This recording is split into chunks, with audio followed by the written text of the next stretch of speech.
Hello everyone, and I would like to say a warm welcome back to this edition of We Are Not Entertained. I am Tommy Haley. How y'all doing? Hope everyone had a good Easter. We all basically took the week off, just to hit, just the reset button, keep everything fresh, that sort of stuff.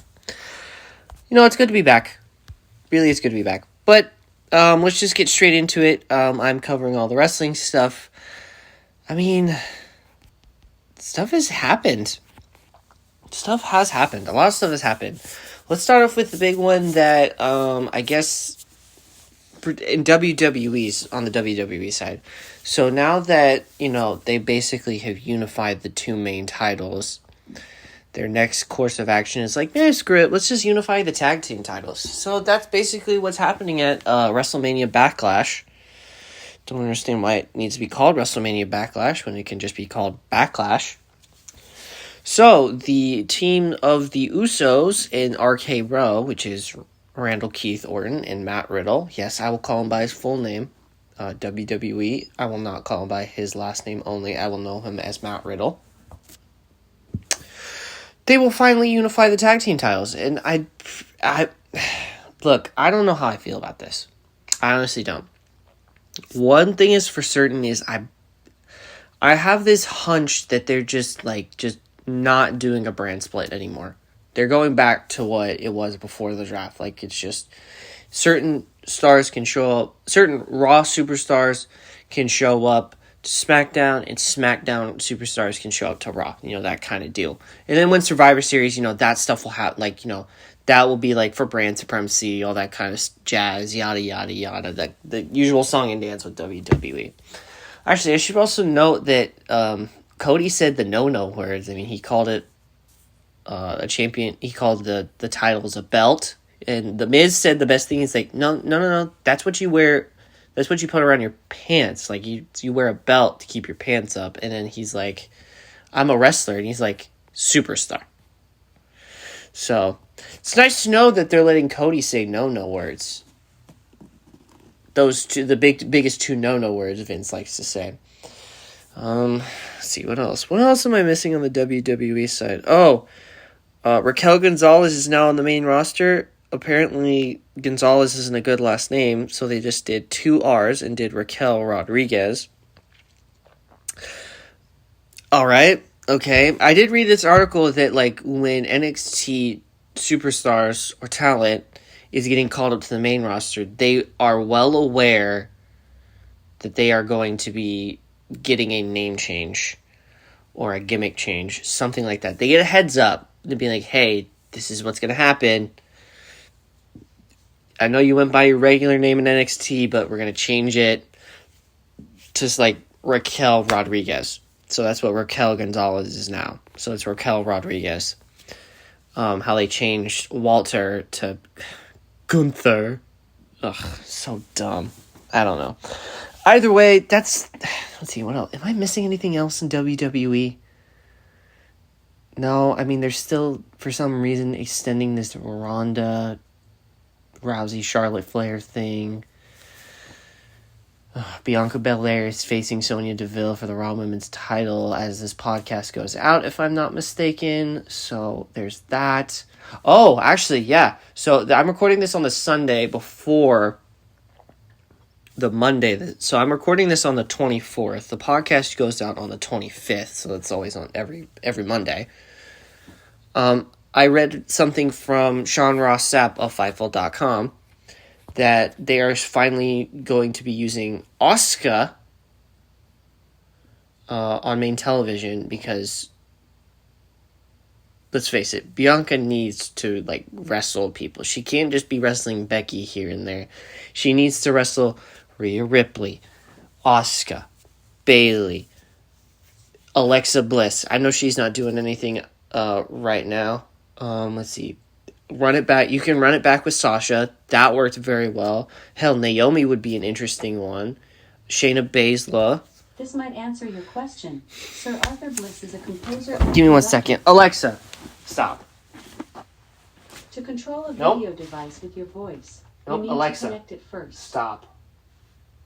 To control a video device with your voice. All right. Just had to unplug the damn thing. Probably because I said Alexa Bliss. That's probably the reason why. Note to self, probably should have muted it before I started. But yeah, I mean, like, you can run it back with Shayna Baszler. You have Raquel Gonzalez on the main roster now, so you can just do that. Let's see. I mean, I wouldn't put her with Charlotte because knowing WWE, they'd have her drop that title to Charlotte, so that's not the best idea. I mean, Natalya.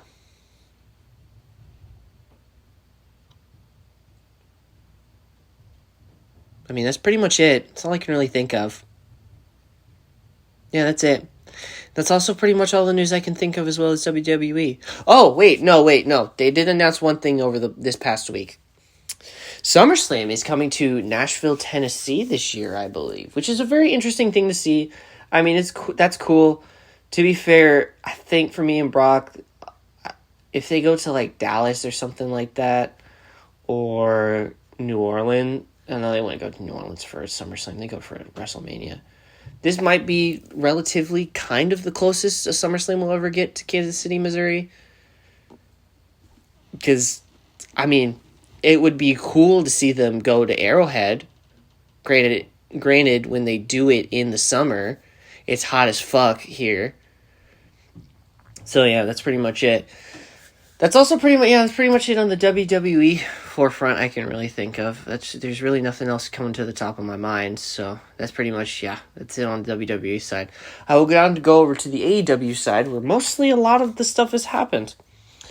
So this past week, I believe on Dynamite, Tony Khan had an announcement, and that was a whole segment on its own, that they are doing a super show.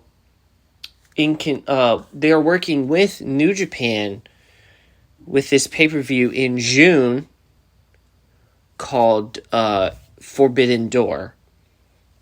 It's a very cool thing to think of when you think of. I mean, if you looked at the past few years, WWE was always the titan. It was the pinnacle. It was the top of the mountain. It was the cream of the crop. Little Randy Savage reference there. But you get the point. They were the pinnacle. They were the big dog. They were the top of the mountain, all that kind of stuff. And certain smaller promotions realized, maybe we should team up, because if we don't, we're screwed, and all that stuff. So, I mean, I wouldn't consider these two to be two small ones. Granted, they have their own following. New Japan has their own following. AEW has their own following. And it's like, let's try and do this. Let's see what happens. Is this going to be a regular occurrence? I don't know. This is the first time they're ever going to be working together. I mean, granted, they've had wrestlers. New Japan talent has worked matches for AEW. Jay White, Tomohiro Ishii, Minoru Suzuki did it a couple of times. Who else am I missing? Kenta did a couple of matches for AEW. That's all I can really think of. But yeah, it's funny because CM Punk kind of basically leaked that it's actually going to be at the United Center, and CM Punk, I believe, has also said that he has wanted to wrestle, Kazuchika Okada and all of that, which that would be very enticing to see. Not going to lie. Of course, Tony didn't announce it himself. Adam Cole basically announced it himself. And then on that Friday at Rampage, he wrestled Tomohiro Ishii for the Owen Hart the Owen Hart Cup qualifier. It was a qualifying match for the Owen Hart Cup.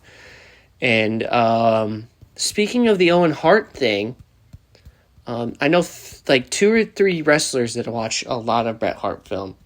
2 of them are FTR, and the other one is CM Punk. 2 of those are going to go up against each other, and I don't this is probably the one time and only time they will ever wrestle each other. And I can tell you right now, for a fact, they are both watching Bret Hart, Owen Hart matches on repeat. Like it's nothing. Because those are... I don't use the word mark, but those Punk, and then I believe it's Dax. Let me double check. Yeah, it's Dax. It's Dax Hardwood that are both like Bret Hart like marks and like just Hart family like marks. Like they love like if you like really look at how their movesets are, they're like an ode to Bret. Like they're the ode to the Hitman and the ode to Owen and just the entire Hart family in general.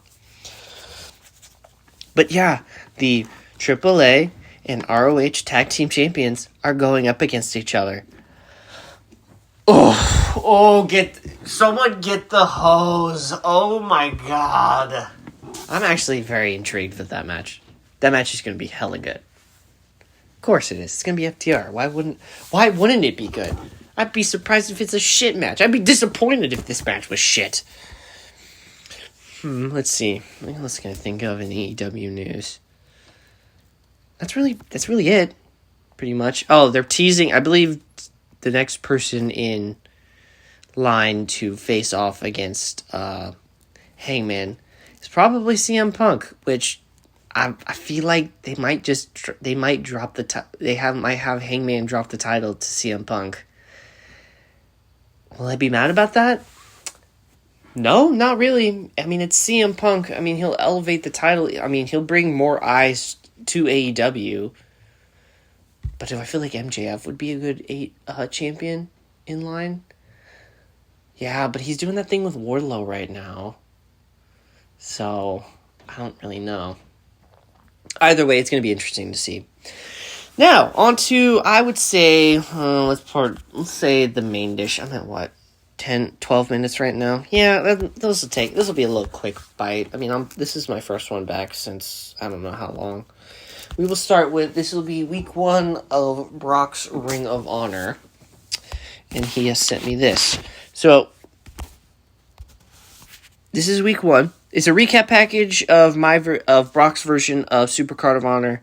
Serena, Deeb beat Ruby Soho for the ROH Women's Championship. Jonathan Gresham beat Rush for the ROH Championship. FTR beat RE Dragon for the ROH Tag Team Champions. And Dak Draper beat Darby Allin for the TV title. And then the Briscoes confront FTR post-match. They fight. There's all that. Yada, yada, yada. The show opens to our announcing team of Kevin Kelly and Matt Striker. They welcome and introduce us to the show tonight, go over the card, and thank everyone for tuning in to our brand of professional wrestling. Match number 1. He has Athena versus Casey Dakota. He did not give descriptions of how the matches go. That is a good thing. I'm not complaining that he did not do that, because that would be a whole other debacle on its own. Note, Brock, when you're listening to this, you don't actually have to, give me what happens during the match. I'll be fine with the winners, and that's it. Maybe certain, little tidbit notes. What happens during the match. What you think should happen during the match. Brock has Athena winning over Casey Dakota. My best guess is that'd be a very good, decently paced match. I mean, hell, it's Ember Moon. So, that's who Athena is, for those people who don't know. So after this match is over, they cut to the podium with Brian Zane with ROH TV champ Dak Draper. So Dak Draper says that it feels great to beat the TV champion, but he feels slighted that ROH shut down for a while, halting his momentum just as he was hitting his stride. He blames Tony Khan and others at the top of ROH, including the ROH commissioner. Wonder what he means by that. That's just me thinking. That's not written on the thing. That's just me actually thinking and be like, what does he mean by that? I don't know. He says that he will defend his title tonight with the same class and grace that any good champion should and would, unlike some other champions here in ROH. Matt Sydal will just be a small pebble in the road to greatness here in Ring of Honor. Or in Dak Draper's way. The next match is Hacksaw Hobbs, this is fantasy, so Brock has renamed Powerhouse Hobbs into Hacksaw Hobbs, going up against Bobby Shields, and Hacksaw Hobbs wins this match. Again, a nice little tidbit, nice little note on what happened, those little Chick-fil-A minis you get at breakfast at Chick-fil-A, like you just how you bite those and you're like, these are good. Just a little bite of those. Like little notes on match, like what happens during the match would be pretty cool. After the match, Hobbs is joined by Ricky Starks, who says there is no one more powerful in ROH than Hobbs, and that no one will stop him. Why do I feel like this is the Diesel-Shawn Michaels pairing? Don't know why, but for some reason, Brock's version of ROH with Hobbs and Ricky Starks just gives him, just irradiates Diesel and Shawn Michaels for some reason. I don't know why. Don't ask. We go to the podium where ROH Women's Champion Serena Deeb says everywhere she has gone, there hasn't been anyone who can lace her boots from a certain company who wanted me bald to a show in Jacksonville. I've been the best pro wrestler in the building. As far as I can tell, that is still the case here in ROH. Nice little callback to when she was with the Straight Edge Society in WWE. There isn't a woman in that locker room who would dare step to me because they know I would humble them so fast. Deonna Purrazzo comes in for him and says, funny, I don't remember ever losing to anyone in the last 3 months, let alone a loudmouth like yourself who can't back it up in the ring. Deeb asks, who are you? You lost? Because the last time I checked, I beat Ruby Soho for this championship, and you weren't even in the same state as me.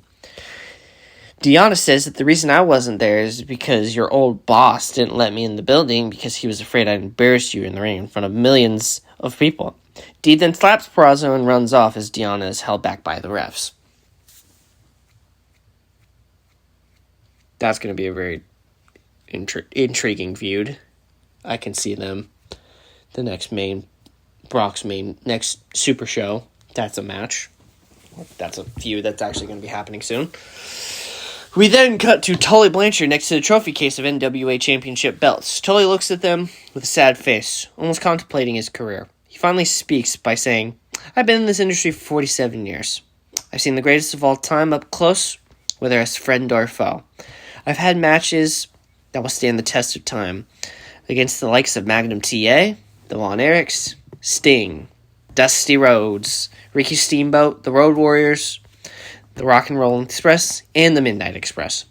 You name it, I've been there and done it. Booked a territory, tagged with Ric Flair, beaten Dusty, wrestled in ECW, won tag titles everywhere. I've gone. The only one thing I haven't done is make a great star in the business. And that's what I'm going to do.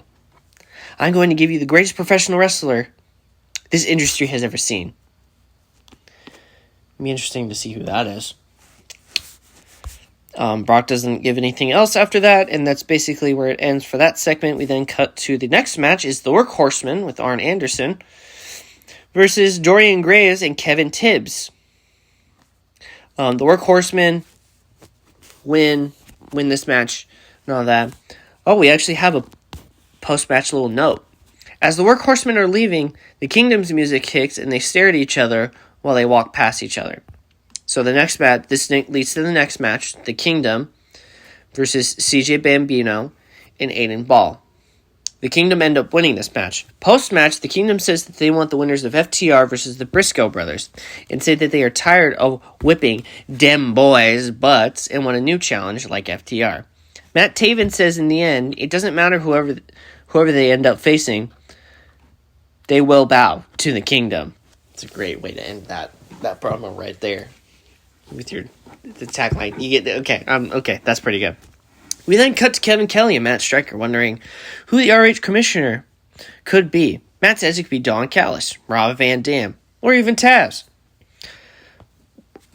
Why would you mean to tell me out of all the names that have been through Ring of Honor, you pick those three?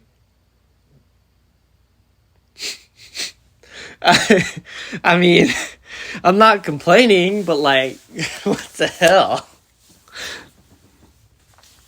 Kelly thinks it's stars from ROH past, like Chris Hero or Christopher Daniels. See, there we go. Main, a OG Ring of Honor talent like that would be more sense. Not like Don Callis or Rob Van Dam. No disrespect to Brock's booking here, but really, you You really gonna have Matt Striker think one of the three is the commissioner is Don Callis, Rob Van Dam, or Taz? And then I love how Kevin Kelly is the smart one. It's like, no, I think it's actually either Chris Heroes or Christopher Daniels. We then cut back to the podium with Jonathan Gresham, and he's being interviewed and says that he loves that Ring of Honor is back, and that he loves that the fans are still cheering him on even every time he steps in the ring. He's then cut off by Bandito, who says, "You talk too much, you never shut up, and I want my title back." They stare at each other down as Gresham accepts his challenge. Bandito nods his head and walks away. Main event time is the match for the TV Championship. I almost called it the United States Championship. My bad. It's against Dak Driver and Matt Sydal. Now remember, this was just booked in advance at the start of the show, basically. The person that wins is Dak Draper. So Brock is keeping the momentum with Dak, keeping the TV title on him. Good on you, boy. Post-match, Dak says, "See, I told you that Matt Sydal would be the only pebble here tonight, as I proved time after time I can't be beat. And next week, I'll do it against anyone who is man enough to face me in the ring." Jake Atlas comes out and says, "I am man enough, and I will take that belt from around your waist." Jake offers a handshake. Dak shakes his hands and says, "You got it, kid. Next week, you're going to be in the main event, and then everyone will see that you're just another snot-nosed punk who couldn't hang with a mile-high Magnum." We then cut to an officer backstage where a chair is turned around, back facing the camera. A heavily distorted voice says, "And just like that, my masterpiece is back in motion. And this time, my vision will shine as bright as the sun coming through the tree on the back of my property. And Russo can't mess it up this time." End credits. What does he mean by...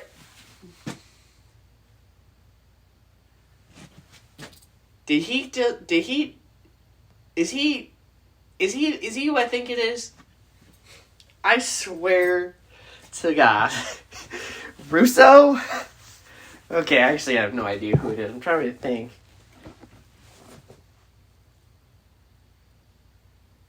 Is it Cornette? There's no way it's Jim Cornette, right? There's no way. There is no way. Brock wouldn't be that gullible enough to be like, yeah, I'll just make Cornette my commissioner for ROH.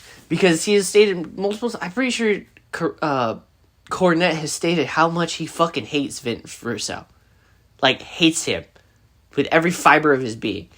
He wouldn't do that. Like, that's how the show ends, by the way. That's like a book out of TNA right there. It's like they talk about someone and it just ends.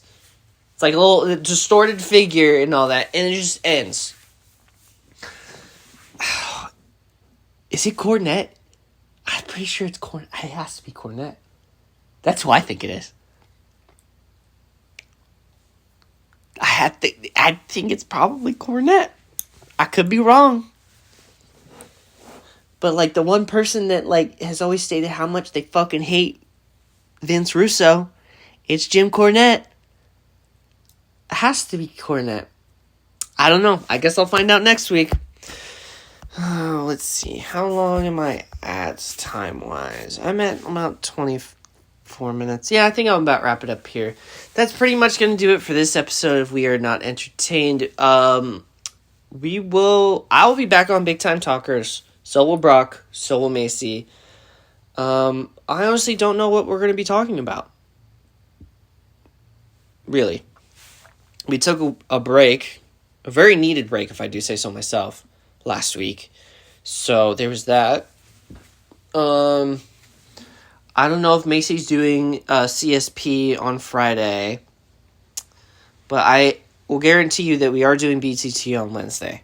That will release on Wednesday again. We'll be back to the regularly scheduled programming. So that's that. You can find me on Twitter at dude_rex14. The D and the R are capitalized. You can follow Brock Gordon at Brock Gordon99. I believe he has no capital letters in his thing. Follow Macy on Twitter at Macy_Sear. The M and the C are capitalized. You can follow the YouTube. You can follow, the YouTube channel that we put this out on. BCardYT. B, the C, and the Y, and the T are capitalized. Oh, I also forgot to announce, over the week, we are now on Amazon Music. I didn't know Amazon Music did podcasts. I thought they were just a music thing. That was a surprise to me. And I believe we were also on Google, like Rock said, I believe 2 weeks ago. So, I just repeated what he said 2 weeks ago. Yeah, I did. But, yeah, wherever you can listen to your podcast, that's where BTT can film off. You can only listen to Wayne here on YouTube. Same goes for BTT Outspoken and CSP. Then again, this will do it for this episode of We Are Not Entertained. Next week, I'll have week 2 of ROH and whatever wrestling news comes up. So, I'll see y'all later. Bye-bye.